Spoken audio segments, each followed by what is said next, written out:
Olá pessoal, espero que todos vocês estejam bem. Sejam todos bem-vindos a mais um vídeo aqui do nosso canal do Centro Espírita Allan Kardec.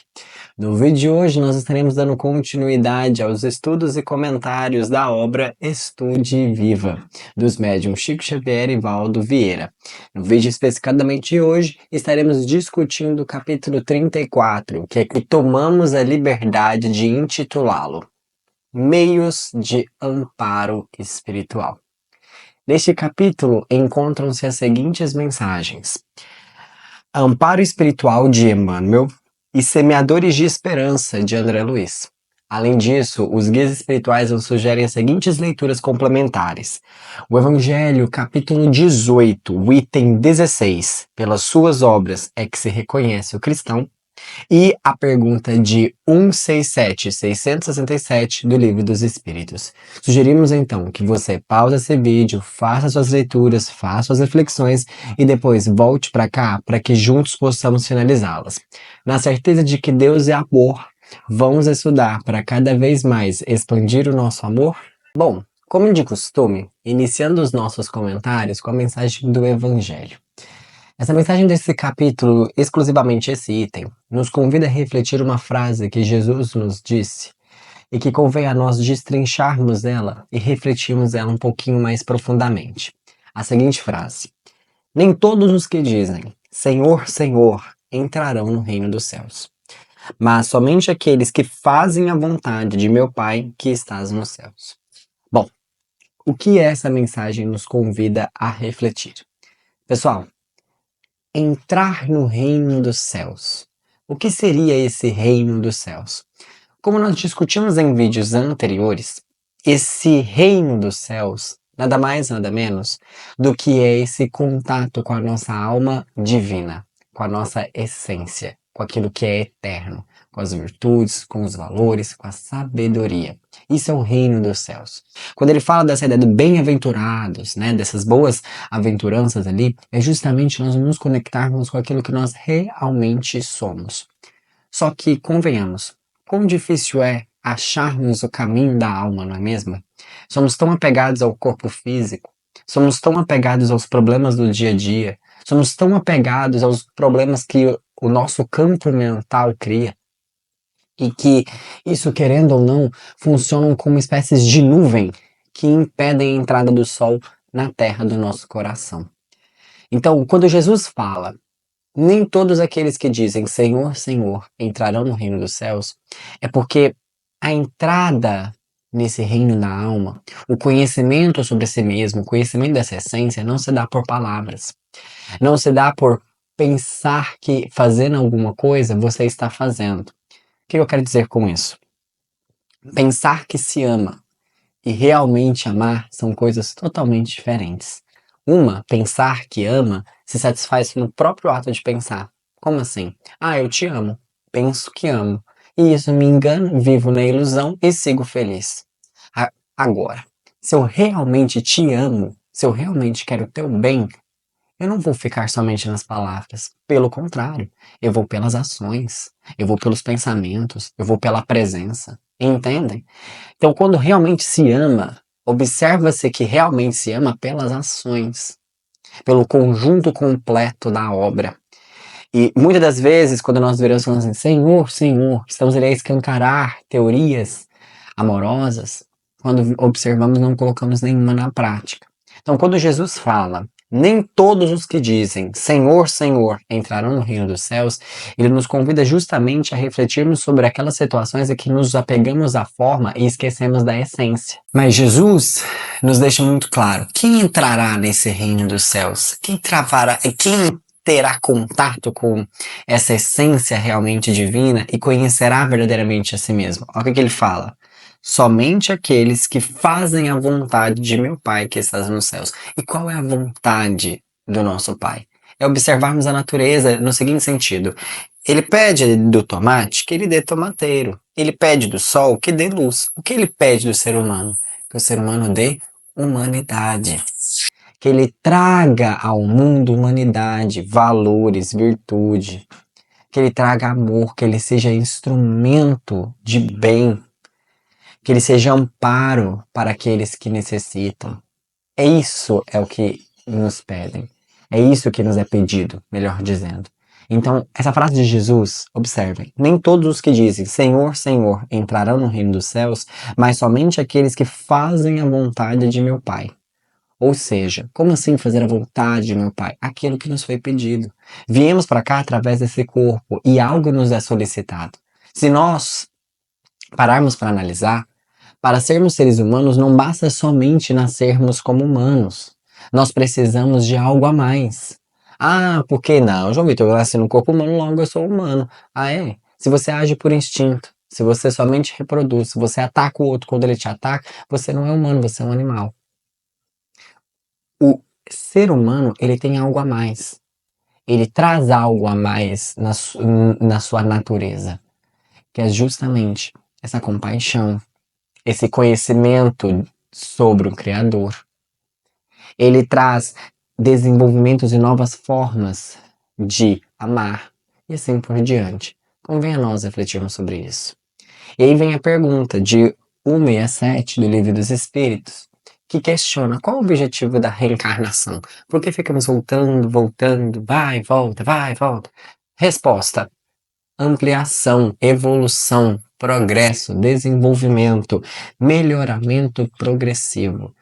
Porque realmente em uma vida é difícil que nós façamos toda a evolução que nós precisamos em uma vida só. Então nós voltamos ali para que a nossa alma, para que a nossa consciência, ela vá se expandindo, para que o nosso amor vá se expandindo. Então quando a gente para relacionar sobre essas duas mensagens, a mensagem do Evangelho e a mensagem do Livro dos Espíritos, elas se conectam em que sentido?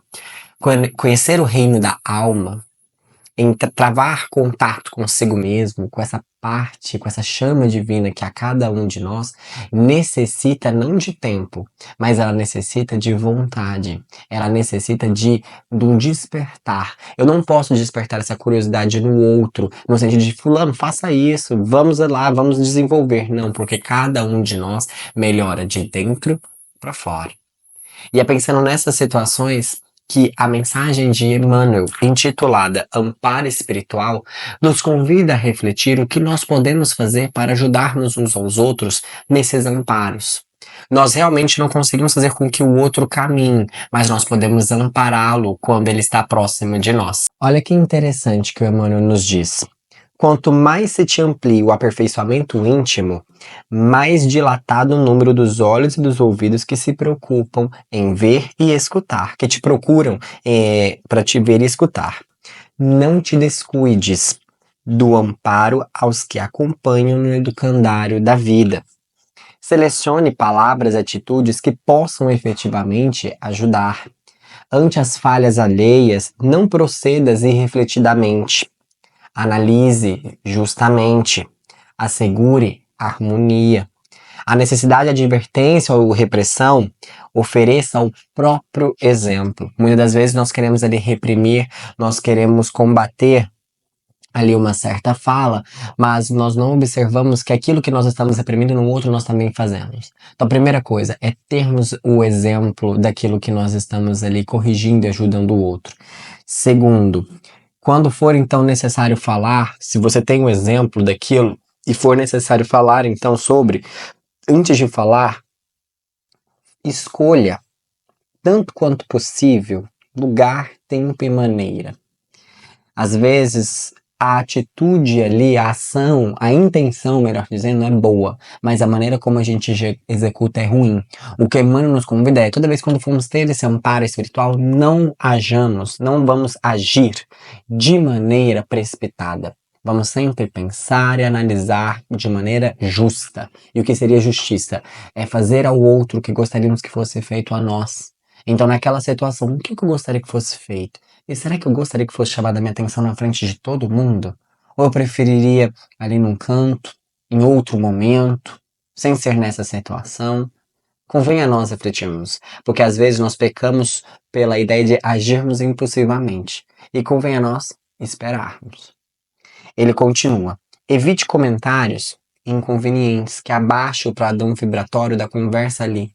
A pessoa vem e te traz ali um desabafo e você abraça esse desabafo e fala ainda mais mal e aí leva todo mundo pro buraco. Não faça isso. Não deixe que a emoção do outro te contamine e ambos ali abaixem o padrão. Não, sempre erga. Aí ele continua. Quando for espalhar publicações, né, for divulgar alguma coisa, sempre espalhe algo, sempre divulgue algo que beneficie os leitores, que eleve os padrões da consciência, que eleve os pensamentos. Quantas vezes nós, com essas redes sociais, divulgamos coisas que fazem justamente o contrário? E o Emmanuel já no século passado já estava a nos falar sobre isso. Cuidado com aquilo que é divulgado, cuidado com aquilo que nós publicamos, para justamente nos convidar a refletir o que tudo é sintonia, tudo é padrão vibratório. Aí ele continua: articule ideias de paz e pronuncie frases de paz. Jamais denote uma ilusória neutralidade. Como assim? Aquela ideia de que nada te afete. Não. Todos nós sabemos que devemos orar e vigiar. E demonstre aos outros essa preocupação da vigília. Demonstre aos outros que você também é uma pessoa falha e que está suscetível a essas influenciações. Só que, porém, como está constantemente vigiando, como está constantemente selecionando as palavras, como está constantemente buscando falar do bem e fazer o bem, você então transparece essa tranquilidade e essa calmaria como não algo forjado, mas como uma consequência de sempre vigiar. Entende? Então essa mensagem de Emmanuel nos convida justamente a refletir sobre essa questão desse amparo espiritual, sobre essa ideia de como fazer, dessa ideia de prepararmos o terreno, de quando formos então amparar, estejamos com o nosso terreno muito bem lapidado, que tenhamos exemplo para oferecer, que tenhamos a maneira de então ajudar. E é com essa perspectiva que vem a mensagem de André Luiz, Semeadores de Esperança, que conecta perfeitamente com essa mensagem de Emmanuel, na ideia de que estamos aqui para continuar o trabalho da mensagem que Jesus, mais do que a mensagem, mas que a mensagem viva da sua própria vida, ele nos deixou. Que é essa mensagem de esperança, essa mensagem de bondade. Olha trechinhos interessantes. Ele vira e fala o seguinte: há um verbo, uma ação que nos é convidado a fazer, que é criar para o progresso. Ao adotarmos a criação, ao nos adotar de razão, nós temos a capacidade de imaginar, promover, originar e produzir. Quando falamos da lei de causa e efeito, justamente a utilizamos para justificar sofrimentos, mas esquecemos da possibilidade de estabelecer alegrias. Olha que interessante isso, né? E realmente isso é verdade, eu adorei esse puxão de orelha. Quando nós falamos da ideia de lei de causa e efeito, você faz isso, automaticamente acontece isso, nós sempre estamos falando dela numa reação de causa e sofrimento, né? Mas André Luiz nos fala, olha, se você hoje planta alegria, se hoje você semeia boa fé, amanhã isso frutificará, isso irá crescer. Assim sendo, devemos refletir um pouco sobre essa situação, de que a lei de causa e efeito, ela vale para toda e qualquer situação. Por isso, ele diz, inventa em tua existência soluções de conforto, suscita motivos de paz, traça diretrizes de melhoria, faz o que ainda não foi aproveitado na realização da riqueza íntima de todos. Em suma, sejamos semeadores do bem, sejamos semeadores da evolução, aquilo que ainda não foi feito.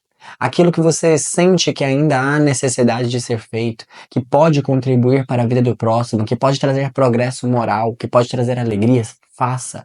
A lei de causa e efeito frutificará isso daí. Se a semente é boa, se ela for regada, se ela for podada, ela crescerá e trará enormes frutos. E é o que ele fala, que nós possamos agir na construtividade de Jesus, sendo ali semeadores de esperança. Quanto, convenhamos, um consolo, uma palavra amiga, palavras de bom ânimo, nos fortalecem. Vamos passar a semear isso diariamente, todos os dias, e vejamos os benefícios que isso trazem às pessoas que estão próximas de nós. Assim sendo, quando pensarmos no amparo espiritual, não vamos esquecer da lei de causa e efeito, na qual ela está intimamente ligada. Vamos amparar uns aos outros, vamos ouvir mais uns aos outros, vamos abraçar mais uns aos outros, na ideia de que todos nós somos um só, somos uma irmandade criada por um Criador que é puro amor e nos quer única e exclusivamente que amemos uns aos outros. Bom, esperamos que esse vídeo possa te ter trazido boas reflexões. Nos vemos no próximo vídeo. Fiquem em paz. Um beijo, pessoal. Até mais.